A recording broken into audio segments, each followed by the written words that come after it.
प्रभाग 8 मधून माझी उमेदवारी ही विकास कामाच्या जोरावर, असं अपक्ष उमेदवार सौ कल्पना कोळेकर यांनी सांगितलंय।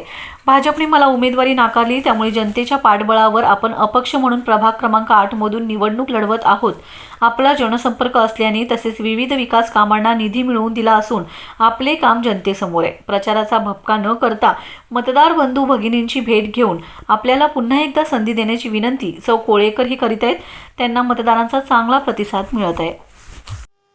नमस्कार, मी सौ कल्पना कल्लापा कोळेकर, प्रभाग 8 मधून अपक्ष उमेदवार म्हणून उभी आहे।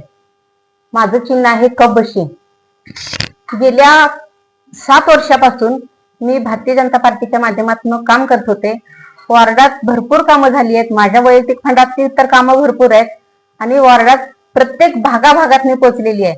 सगळ्या लोकांशी माझी ओळख आहे, सगळे लोक पण मला ओळखतात। त्यावेळेला मला भारतीय जनता पार्टीनं का डावललं मला माहिती नाही, पण नागरिकांच्या म्हणजेच मतदारांच्या अपेक्षेनुसार मी यावेळेला अपक्ष म्हणून अर्ज भरलेला आहे।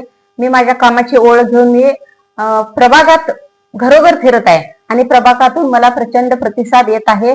मला वाटते की मी निवडून येणार आहे। माझ्या मतदार नागरिक बंधू भगिनींच्या मतांच्या जोरावर आणि माझ्या कामाच्या जोरावर मी निवडून येईन अशी माझी खात्री आहे। मला सगळ्यांनी खूप मोठ्या मताधिक्याने निवडून द्या, एवढी मी तुम्हाला सगळ्यांना विनंती करते।